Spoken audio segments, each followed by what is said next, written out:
Мен атым Нурлан Тоғызбаев, фамилиям. 16 жаштамын. Ийиним бар. Эгизим. Интернатта окуйм, школа интернатта. Физкультураны жакшы көрөм. Математика, русский язык. Ошакта окуп жатабыз. Каникул күндөрү үйгө келебиз. Мен Эргешова Мейликан, Москва районунун Беловодский айылында турам. Мен бул Мирлан менен Мелисти биринчиден Кудайдын жолунда, Алланын жолунда сабапчылыкка багып алганмын. Себеби деген биз ошол жашаган жерибиз ошо балдар үйүнүн жанында болчу. Мен такай ошол Мелисти ары бери өткөндө көрөт болчумун. Анан баягы энелик мээримим менен эки баланы алып бакканыма дагы бир топ жылдын күбөсү болду. Бул балдар азыр Красный Речкадагы Орукжан балдар интернатында 7-чи класста окушат. Биз ийиним экөөбүздү төрөп таштап кеткен. Бизди багып алышкан азыр. Апабыз бар, Кудай бир. Аны ушу аз багып чоң 2 жаштан чоңоюп багып келатат. Ошо рахмат. Багып келаткан үчүн. Мирлан көбүнчө эле жанагы ооруп калган убакта, мамай мен эмнеге ооруйм?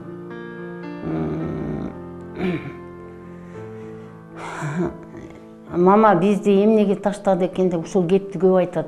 Мелис андай көп кептерин суроо бербейт мага, андай кептерди. Бирок ооруганда ушул менин жаныман чыкпайт. Көпчүлүк убакта эле Мелис алыс кетпейт менден. Такай ушу мени менен болот. Эгер биздин ата-энебиз болсо, кыйналбай жашайт элек.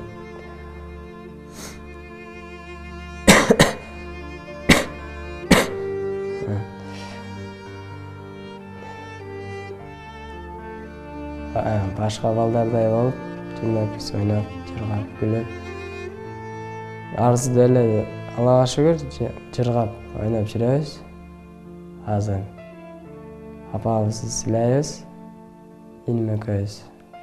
Жандам беребиз. Мен көбүнчө ушу баягы караңгы убакта, ушу жол болдо көп жүрбөгүнүң дейм. Анан үйдө жумуш болсо өздөрү да такыр экөө тең жөн турушпайт да. Мен мисалы жана суу агып аткан жерден кранттан эле сууга ара койсом дагы аркаман кошуп арышат. Ала коюшат, колума неметет. Анан жаныман чыгаргым келбейт, ошончо мен чыгарбайм көбүнчө эле.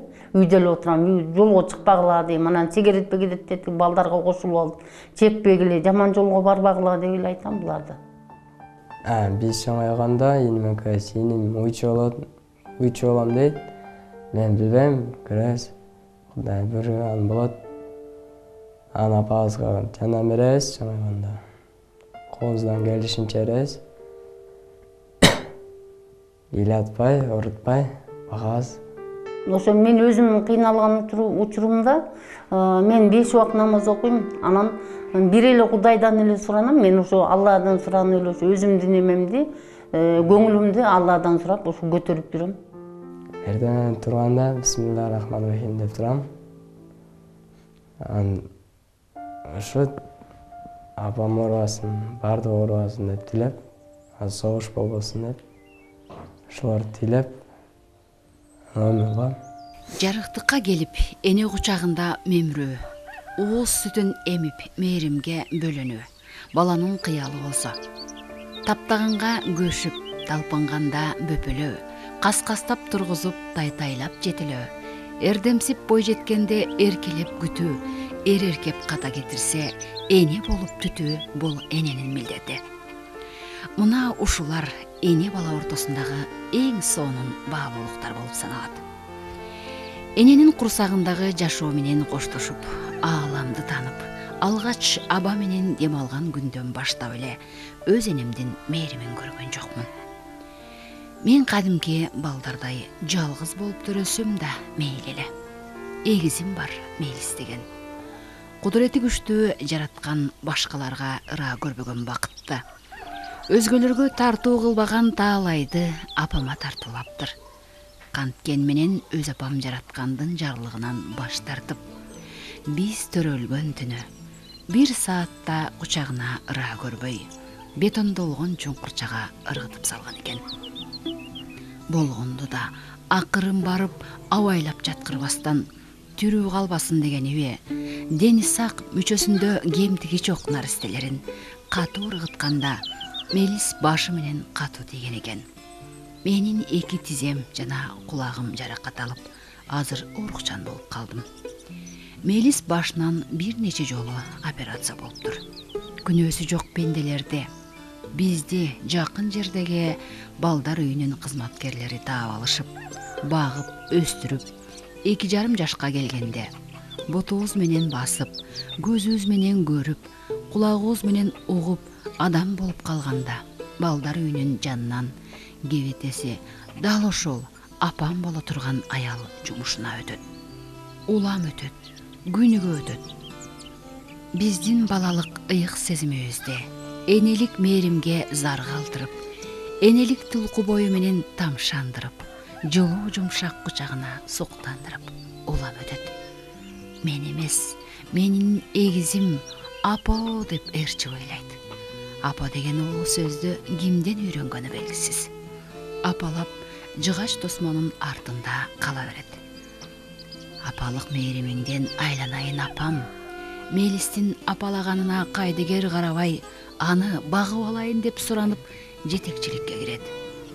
Алар апага бул баланын эгизи бар. Эгер алам десеңиз, апасынан ажыраган эгиздерди бири-биринен ажыратпайбыз дешет. Апам ойлонбой туруп макул болуптур. Тагдырдын тамашасынан улам, эгиз уулдуу болгон апа биздин бүгүнкү күнгө чейин суугубузга тоңуп, ысыгыбызга күйүп, оорубузга чыдап, түйшүгүбүзгө түтүп, оор тагдырыбызга баш ийип, кыйынчылыгыбызды көтөрүп келет. Бала тапкандык эмес, баккандыгы дейт элибизде. Ал бизди баккан алтын апабыз Мейликан апам. Биз канчалык өз апабызды эңсебейли, баккан апамдын мээримине жылынып, азыркы күнгө чейин кучагында мемиреп, ак сүтүн эмбесек да, көкүрөгүн жыттап, эч нерседен кем эмес, бактылуу жашап келебиз. Кемчилигибиз бир аз майыптык алганыбыз, ал эми арманыбыз, адамдык ар намысыбызды тебелеп, өз апамдын адам эмес айбан ордуна санабай балапандарын бетонго ыргытканы. Чоңойсок да биздин тагдыр эл арасында аңыз болуп айтылат деп коркобуз. Ал эми дал ошол бизди тапкан эне деген ыйык атты алып жүргөн адамдын бүгүнкү күндө турмушу кандай болду экен? Биздей балдарды дагы ошол апабызга кең пейил жараткан берди бекен деген ой биздин кичинекей сезимибизде жашайт. Ийнең жоголсо да канча издейсиң? Адам жоготкон апабыз кайрылып келген жок. Жараткандын алдында чоң күнөөсүн сезер бекен? Эгер экран алдында турган болсоңуз, апа, биз сизди кечирбейбиз дечи элек. Бирок кечирдик. Кайрылып келиңиз. Эки эне бизге ашыктык кылбайт.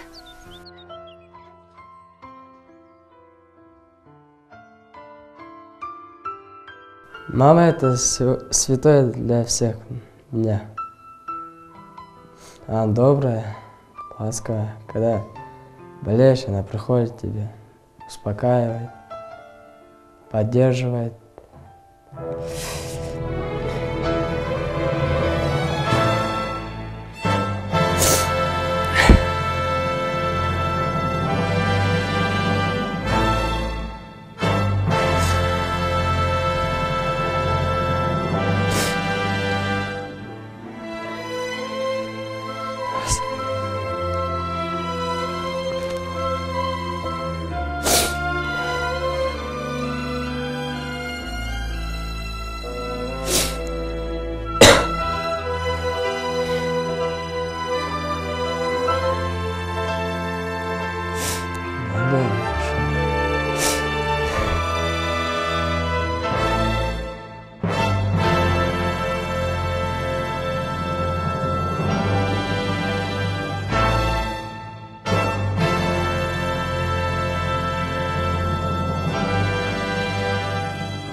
Биз азыр Беловодскийде Мирландын үйүнө келдик.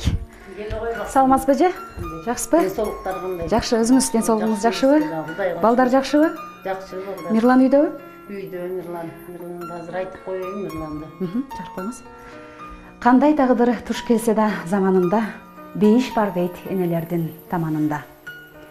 Өз канынан жаралган балапанын таштабачы энелер, бул менин силерге койгон талабымда. Заман өзгөрүп, мезгил агымы алмашкан сайын, биз жашаган доордо ар кандай окуялар болуп келүүдө. Мисалга алсак, баласын таштаган энелер, анан энесин таштаган балдар өтө эле көп болууда. Балалыктын бакыты энеде экенин, энеликтин бакыты балада экенин, экөө бириккен жерде гана бактылуу балалык менен эбегейсиз мээримдүү энеликтин бар экенин унутпай жүрөлү. Биз бүгүн деле болсо балдардын кыялын орнатабыз. Балдардын кыялын орнотуунун бүгүнкү кезеги Мирланда. Мирлан, кандайсың? Жакшы. Жакшысыңбы? Денсаулыгың жакшыбы? Окуулар жакшыбы? Анда сенин кыялыңды орнотконго аракет кылып көрөлү. Меликан эже, сиздин уруксатыңыз менен балаңыздын кыялын орнотуп келели. Чайга ичип кетпейсиң. Рахмат эжем, келеңиз, жакшы калыңыз.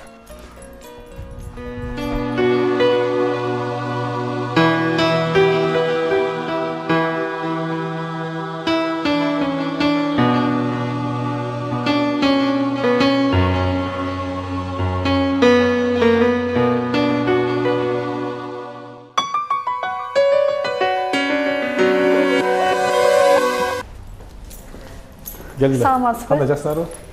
Бул Мирлан деген бала. Мирлан. Атайын сизге жолугуу үчүн Беловодскийден келди. Келечекте өзүңүздөй ошол элге кызмат кылган инсан болгусу келет экен. Жакшы. Ал эми Мирлан агайым болсо, ошол Бишкек шаарындагы элге кызмат кылган кафе-ресторандардын жетекчиси Чолпонбай байкең. Менин атым Чолпонбай. Менин атым Мирлан. Жакшы, жакшы. Өткөн жогору сүйлөшөлүм.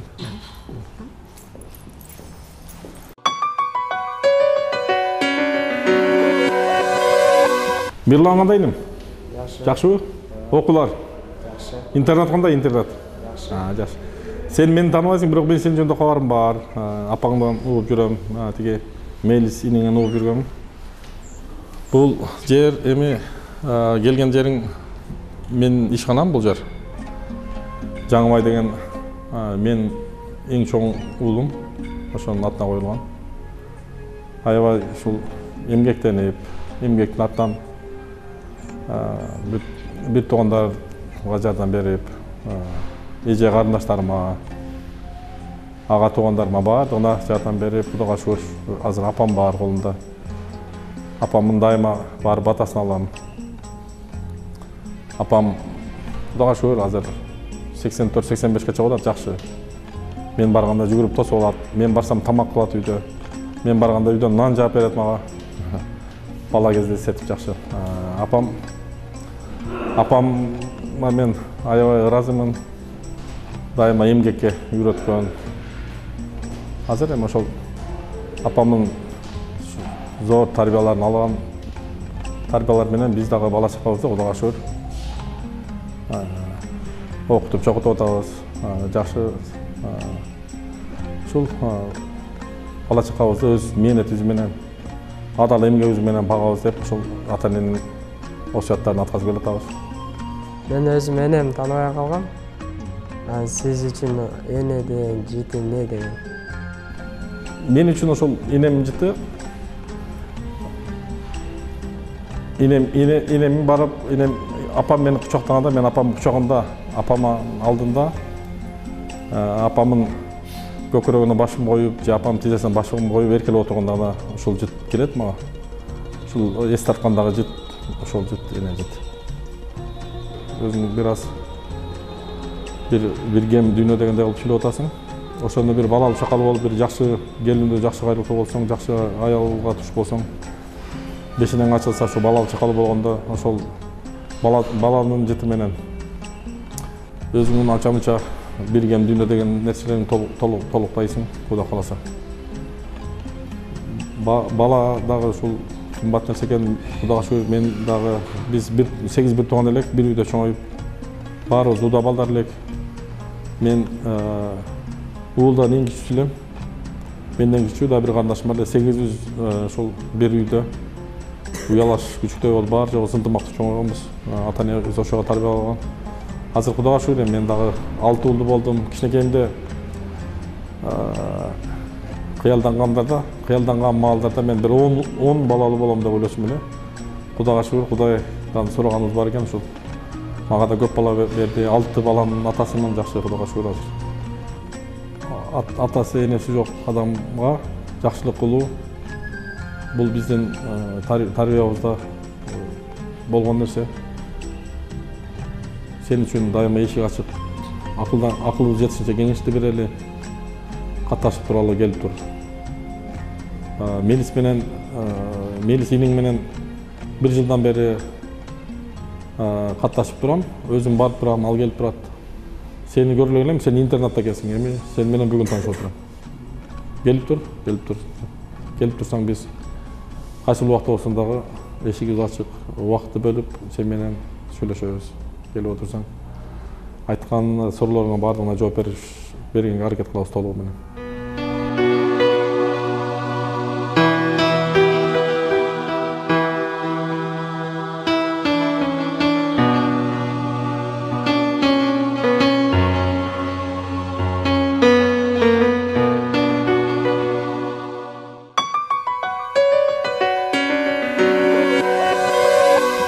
Эми бул кеп бизге рекламанын кереги жок. Бул камерасы жок деле экөөбүз жолугуп туралыма агайыны болуп.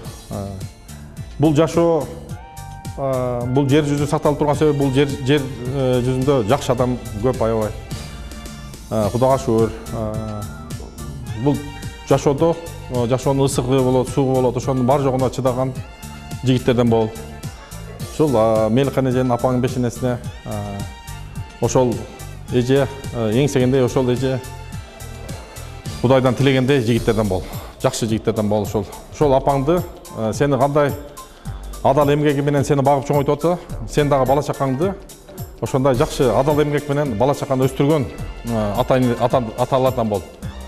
Ошондой эл үчүн кызмат кылган, элге, өзүнүн коомго үлүшүн кошкон жигиттерден бол. Ушул азыраак кыздар белек шеничилик даярдап койгон экен. Буну Мелиске ала бар. Мелис да мага салам айтып, Меликан эжеңе салам айтып, кошуналарың менен бөлүшүп, анан бул кичине конвертти мен бере албай аттым эле. Буну ала барып бер, бизден кичине жардам, көмүр алабы, үйгө отун алабы, макулбу? Анан өткөндө телевизору бар бузулуп калган экен. Мага Мелис чалып айтты эле. Телевизорум бузулуп атат байке деп. Бул телевизордун документи, бул документти жакшылап катып коесуңар. Эгер бул жанагы гарантийный талон деп документтер бар ичинде. Кокус телевизор жакшы көрсөтпөсө, бул документ менен кайрылабыз магазиндерге. Макулбу? Буну алып барып, жакшылап коюп, анан телевизор кандай иштегенин мага кабарлап койсоз. Байке, сизге чоң рахмат. Ишиңизге ийгилик, өзүңүзгө бекем ден соолук, үй бүлөңүзгө тынчтык, бакыт таалай, бакубатчылык каалайм.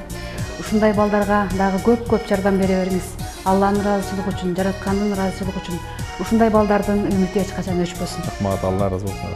Сизге байке рахмат. Жакшы келип туруң.